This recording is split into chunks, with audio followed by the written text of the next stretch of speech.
ॐ श्रीरामाय नमः। श्रीराम सहस्रनाम स्तोत्रम्। अस्य श्रीराम सहस्रनाम मालामन्त्रस्य विनायक ऋषिः अनुष्टुप् छन्दः। श्रीरामो देवता महाविष्णुरिति बीजम् गुणविन्निर्गुणो महानिति शक्तिः सच्चिदानन्दविग्रह इति कीलकम्। श्रीरामप्रीत्यर्थं जपे विनियोगः। ध्यानम् ध्यायेदाजानुबाहुं धृतशरधनुषं बद्धपद्मासनस्थम् पीतं वासोवसानं नवकमलदलस्पर्शिनेत्रं प्रसन्नं वामाङ्कारूढसीता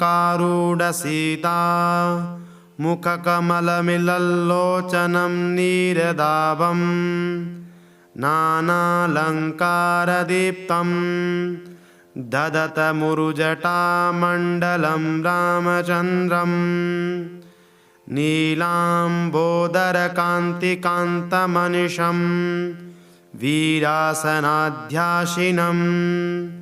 मुद्रां ज्ञानमयी ददानमपरं हस्ताम्बुजं जानुनी सीतां पार्श्वगतां सरोरुहकरां विद्युन्निभां राघवम् पश्यन्ति मुकुटाङ्गदादिविविधा कल्पोज्ज्वलाङ्गं भजे। स्तोत्रम् राजीवलोचनं श्रीमान् श्रीरामो रघुपुङ्गवः रामभद्रसदाचारो राजेन्द्रो जानकीपतिः अग्रगण्यो वरेण्यश्च वरदः परमेश्वरः जनार्दनो जितामित्रः परार्थिकप्रयोजनः विश्वामित्रप्रियो दान्तः शत्रुजिच्छत्रुतापनः सर्वज्ञ सर्वदेवादिः शरण्यो वालिमर्दनः ज्ञानभाव्यो परिच्छेद्यो वाग्मी सत्यवतः श्रुतिः ज्ञानगम्यो दृढप्रज्ञ खरध्वंसी प्रतापवान् द्युतिमानात्मवान् वीरो जितक्रोधोरिमर्दनः विश्वरूपो विशालाक्षः प्रभुः परिव्रीडो दृढः ईशा खड्गधर श्रीमान् कौशलेयो नसूयकः विपुलांशो महोरस्कः परमेष्टिपरायणः सत्यव्रतः सत्यसन्धो गुरुः परमधार्मिकः लोकज्ञो लोकवन्द्यश्च लोकात्मा लोककृत्परः अनादिर्भगवान् सेव्यो जितमायो रघुद्वः रामो दयाकरो दक्षः सर्वज्ञ सर्वपावनः ब्रह्मण्यो नीतिमान् गोप्ता सर्वदेवमयो हरिः सुन्दरपीतवासाश्च सूत्रकारपुरातनः सौम्यो महर्षिकोदण्डी सर्वज्ञ सर्वकोविदः कविः सुग्रीववरदः सर्वपुण्यादिकप्रदः भव्योदितारिषड्वर्गो महोदरो गणाशनः सुकीर्तिरादिपुरुषः कान्तपुण्यकृतागमः अकल्मश्च चतुर्बाहुः सर्वावासो दुरासदः स्मितभाषे निवृत्तात्मा स्मृतिमान् वीर्यवान् प्रभुः धीरो दान्तो घनश्यामः सर्वायुधविशारदः अध्यात्मयोगनिलय सुमना लक्ष्मणाग्रजः सर्वतीर्थमयः शूरः सर्वयज्ञफलप्रदः यज्ञस्वरूपी यज्ञेशो जरामरणवर्जितः वर्णाश्रमकरो वर्णी शत्रुजित्पुरुषोत्तमः विभीषणप्रतिष्ठाता परमात्मा परात्परः प्रमाणभूतो दुर्गेयः पूर्णपरपुरञ्जयः अनन्तदृष्टिरानन्दो धनुर्वेदो धनुर्धरः गुणाकरो गुणश्रेष्ठः सच्चिदानन्दविग्रहः अभिवन्द्यो महाकायो विश्वकर्मा विशारदः विनीतात्मा वीतरागस्तपस्विशो जनेश्वरः कल्याणप्रकृतिकल्पः सर्वेश सर्वकामदः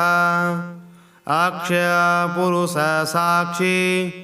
केशवपुरुषोत्तमः लोकाध्यक्षो महामायो विभीषणवरप्रदः आनन्दविग्रहो ज्योतिर्हनुमत्प्रभुरव्ययः प्राजिष्णुः सहनो भोक्ता सत्यवादी बहुश्रुतः सुखदः कारणं कर्ता भवबन्धविमोचनः देवचूडामणिर्नेता ब्रह्मण्यो ब्रह्मवरदनः संसारोत्तारको राम सर्वदुःखविमोक्षकृत् विद्वत्तमो विश्वकर्ता विश्वहर्ता च विश्वकृत् नित्यो नियतकल्याण सीताशोकविनाशकृत् काकुत्स्थपुण्डरीकाक्षो विश्वामित्रभयापः मारीचमथनो रामो विराधवदपण्डितः दुःस्वप्ननाशनो रम्य किरीटी त्रिदशाधिपः महाधनुर्महाकायो भीमो भीमपराक्रमः तत्त्वस्वरूपी तत्त्वज्ञस्तत्त्ववादी सुविक्रमः भूतात्मा भूतकृत्स्वामी कालज्ञानी महापटुः अनिर्विण्णो गुणग्राही निष्कलङ्ककलङ्कः स्वभावभद्रशत्रुघ्न केशवस्ताणुरीश्वरः भूतादिशम्भुरादित्यः स्तविष्टः शाश्वतो ध्रुवः कवची कुण्डली चक्री खड्गी भक्तजनप्रियः अमृत्युर्जन्मरहितः सर्वजित् सर्वगोचरः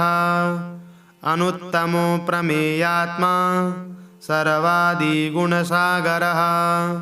समसमात्मता समगो जटामुकुटमण्डितः अजेय सर्वभूतात्मा विश्वक्सेनो महातपः लोकाध्यक्षो महाबाहो रमृतो वेदवित्तमः सहिष्णु सद्गतिशास्ता विश्वयोनिर्महाद्युतिः अतीन्द्र ऊर्जितप्रांशु रूपेन्द्रो वामनो बली धनुर्वेदो विधाता च ब्रह्मा विष्णुश्च शङ्करः हंसो मरीचिर्गोविन्दो रत्नगर्भो महामतिः व्यासो वाचस्पति सर्वदर्पितासुरमर्दनः जानकी वल्लभपूज्यः प्रकटप्रीतिवर्धनः सम्भवोतीन्द्रियो वेद्यो निर्देशो जाम्बवत्प्रभुः मदनो मथनो व्यापी विश्वरूपो निरञ्जनः नारायणो गृणीसाधुर्जटायुप्रीतिवर्धन नैकरूपो जगन्नाथ सुरकार्यहितस्वभूः जितक्रोधो जितारातिः प्लवगादिपराज्यदः वसुदः सुभुजो नैक मायो भव्यप्रमोदनः चण्डांशु सिद्धिदकल्प शरणागतवत्सलः अगदो रोगहर्ता च मन्त्रज्ञो मन्त्रभावनः सौमित्री वत्सलो धुर्यो व्यक्ताव्यक्तस्वरूपदृक् वसिष्ठो ग्रामणी श्रीमान् नुकूलप्रियं वदः अतुलः सात्विको धीरः सरासनविशारदः ज्येष्ठः सर्वगुणोपेतः शक्तिमास्ताटकान्तकः वैकुण्ठप्राणिनां प्राणः कमठकमलापतिः गोवर्धनधरो मत्स्य रूपकारुण्यसागरः कुम्भकर्णप्रभृता च गोपीगोपालसंवृतः मायावी व्यापको व्यापी रेणुकेयबलापः पिनाकमथनो वन्द्यः समर्थो गरुडध्वजः लोकत्रयाश्रयो लोकचरितो भरताग्रजः श्रीधर सद्गतिर्लोक साक्षी नारायणो बुधः मनोवेगी मनोरूपी पूर्णपुरुषपुङ्गवः यदुश्रेष्ठो यदुपतिर्भूतावास सुविक्रमः तेजोधरोधराधारश्चतुर्मूर्तिर्महानिधिः चाणूरमर्दनो दिव्यश्शान्तो भरतवन्दितः शब्दातिगो गभीरात्मा कोमलाङ्गप्रजागरः लोकगर्भशेषसायी क्षीराब्धिनिलयो मलः आत्मयो निरदीनात्मा सहस्राक्ष सहस्रपात् अमृतासुरमहागर्भो निवृत्तविषयस्पृशः त्रिकालज्ञो मुनिस्साक्षी विहाय सगतिकृतिः पर्जन्यकुमुदो भूता वासकमललोचनः श्रीवत्सवक्षा श्रीवासो वीरः लक्ष्मणाग्रजः लोकाभिरामो लोकारी मर्दनसेवकप्रियः सनातनतमो मेघ श्यामलो राक्षसान्तकृत् दिव्यायुधधर श्रीमान् प्रमेयो जितेन्द्रियः भूदेववन्द्यो जनक प्रियकृत्प्रपितामहः उत्तम सात्विक सत्य सत्यसन्धस्त्रिविक्रमः सुव्रत सुलभ सूक्ष्म सुघोष सुखद सुधीः दामोदरोच्युतः सार्ङ्गी वामनो मधुराधिपः देवकी नन्दन शौरिः शूरकैटवमर्दनः सप्ततालप्रभेता च मित्रवंशप्रवर्धनः कालस्वरूपी कालात्मा कालकल्याणदकविः संवत्सर ऋतुपक्षो यनं दिवसो युगः स्तव्यो विविक्तो निर्लेपः सर्वव्यापी निराकुलः अनादिनिधनं सर्व लोकपूज्यो निरामयः रसो रसज्ञ सारज्ञो लोकसारो रसात्मकः सर्वदुःखातिगो विद्या राशि परमगोचरः शेषो विशेषो विगत कल्मषो रघुनायकः वर्णश्रेष्ठो वर्णवाह्यो वर्ण्यो वर्ण्यगुणोज्ज्वलः कर्मसाक्षमरश्रेष्ठो देवदेव सुखप्रदः देवाधिदेवो देवर्षि देवासुरनमस्कृतः सर्वदेवमयश्चक्रे सारङ्गपाणिरगुत्तमः मनोबुद्धिरहङ्कार प्रकृतिपुरुषोऽव्ययः अहल्यापावनस्वामी पितृभक्तो वरप्रदः न्यायो न्यायी नयी श्रीमान् नयो नगधरो ध्रुवः लक्ष्मी विश्वम्भरा भर्ता देवेन्द्रो बलिमर्दनः वाणारिमर्दनो यज्वा नुत्तमो मुनिसेवितः देवाग्रणी शिवध्यान तत्पर परमपरः सामगेयप्रियो क्रूरः पुण्यकीर्तिसुलोचनः पुण्यपुण्यादिकपूर्ण पूर्णपूर्यतारविः जटिलः कल्मषध्वान्त प्रभञ्जनविवावशुः अव्यक्तलक्षणो व्यक्तो दशास्य द्विपकेसरी कलानिधि कलानाथो कमलानन्दवर्धनः जयजितारि सर्वादिः शमनो भवभञ्जनः अलङ्करिष्णुरचलो रोचिष्णुर्विक्रमोत्तमः आशु शब्दपतिशब्दा गोचरो रञ्जनो रघुः निःशब्द प्रणवो माली स्थूलसूक्ष्मो विलक्षणः आत्मयोनिरयोनिश्च सप्तजिह्वसहस्रपात् सनातनतमस्रग्वी पेशलोजविनां वरः शक्तिमान् शङ्खभुन्नाथ गदा पद्मरथाङ्गभृत् निरहो निर्विकल्पश्च चिद्रूपो वीतसाद्वसः शतानन सहस्राक्ष शतमूर्तिगणप्रभः हृत्पुण्डरीकशयनः कठिनो द्रव एव च उग्रो ग्रहपति श्रीमान् समर्थो नर्थनाशनः अधर्मशत्रुरक्षोघ्न पुरुहूत पुरुष्टुतः ब्रह्मगर्भो बृहद्गर्भो धर्मधेनुर्धनागमः हिरण्यगर्भो ज्योतिष्मान् सुललाट सुविक्रमः शिवपूजारत श्रीमान् भवानी प्रियकृद्वशी नरो नारायणश्याम कपदी नीललोहितः रुद्रपशुपतिस्ताणुर्विश्वामित्रो द्विजेश्वरः मातामहो मातरिश्वा विरिञ्चो विष्टस्रवाः अक्षोभ्य सर्वभूतानां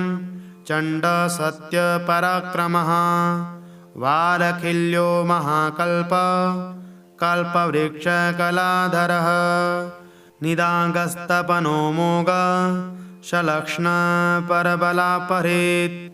कबन्धमतनो दिव्य कम्बुग्रीवा शिवप्रियः शङ्को नीलसुनिष्पन्ना सुलभा शिशिरात्मकः असंसृष्टो तितिक्षूर प्रमाथि पापनाशकृत् वसुस्रवा कव्यवाह प्रतप्तो विश्वभोजनः रामो नीलोत्पलश्यामो ज्ञानस्कन्दो महाद्युतिः पवित्रपादपापारिर्मणिपूर्णो नभो गतिः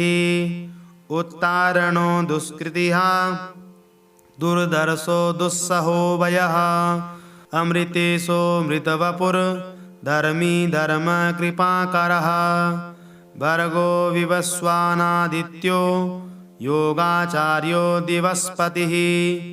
उदारकीर्तिरुदग्योगी वाङ्मय सदसन्मयः नक्षत्रमालिनाकेशः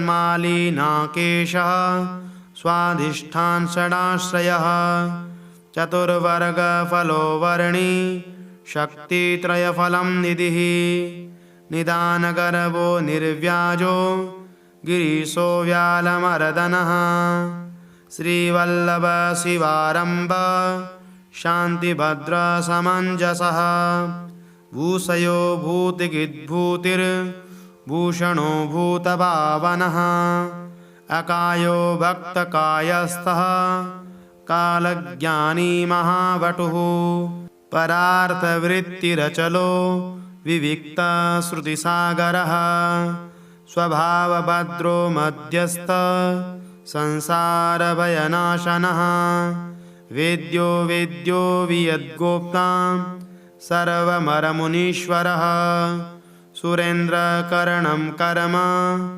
कर्मकृत्कर्मदोक्षजः देयो धुर्योधराधीशः संकल्प सर्वरीपतिः परमार्थगुरुर्वृद्धः शुचिराश्रितवत्सलः विष्णुजिष्णुर्विभुर्वन्द्यो यज्ञेशो यज्ञपालकः प्रभविष्णुनुग्रसिष्णुश्च लोकात्मा लोकभावनः केशव केशिहा काव्य कविकारणकारणं कालकर्ता कालशेषो वासुदेव पुरुष्टुतः आदिकर्ता वराहश्च माधवो मधुसूदनः नारायणो नरो हंसो विश्वक्सेनो जनार्दनः विश्वकर्ता महायज्ञो ज्योतिष्मान् पुरुषोत्तमः वैकुण्ठपुण्डरीकाक्ष कृष्णसूर्यसुरार्चितः नारसिंहो महाभीमो वक्रद्रष्टो नखायुधः आदिदेवो जगत्कर्ता योगीशो गरुडध्वजः गोविन्दो गोपतिर्गोप्ता भूपतिर्भुवनेश्वरः पद्मनाभो ऋषिकेशो दाता दामोदरप्रभुः त्रिविक्रमस्त्रिलोकेशो ब्रह्मेश प्रीतिवर्धनः वामनो दुष्टदमनो गोविन्दो गोपवल्लभः भक्तप्रियोच्युत सत्य सत्यकीर्तिस्मृतिः कारुण्यं कारुणो व्यास पापः शान्तिवर्धनः सन्न्यासी शास्त्रतत्त्वज्ञो मन्दराद्रिनिकेतनः बदरीनिलय शान्तस्तपस्वी वैद्युतन्प्रभः भूतावासो गुहावासः श्रीनिवास श्रियपतिः तपोवासो मुदावास सत्यवास सनातनः पुरुषः पुष्करपुण्य पुष्कराक्षो महेश्वरः पूर्णमूर्तिपुराणज्ञ पुण्यदप्रीतिवर्धनः शङ्खी चक्री गदी सार्ङ्गी लाङ्गली मूसली हली किरीटी कुण्डली हारी मेखली कवचिध्वजी योद्धा जेता महावीर्य शत्रुजिच्छत्रुतापनः शास्ता शास्त्रकर शास्त्रं शङ्कर शङ्करस्तुतः सारथी सात्विक स्वामी सामवेदप्रियसमः पवन सहद शक्ति सम्पूर्णाङ्ग समृद्धिमान् स्वर्गद कामद श्रीद कीर्तिदो कीर्तिनाशनः मोक्षद पुण्डरीकाक्ष क्षीराब्धिकृतकेतनः सर्वात्मा सर्वलोकेशः प्रेरक पापनाशनः सर्वव्यापी जगन्नाथः सर्वलोकमहेश्वरः सर्गस्थित्यन्तकृद्देवः सर्वलोकसुखावः अक्षय्य शाश्वतोऽनन्त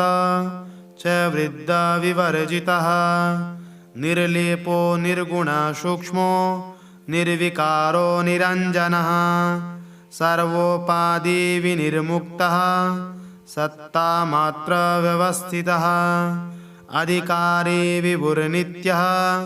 परमात्मा सनातनः अचलो निर्मलो व्यापी नित्यतृप्तो निराश्रयः श्यामो युवा लोहिताक्षो दीप्ताशोमितभाषणः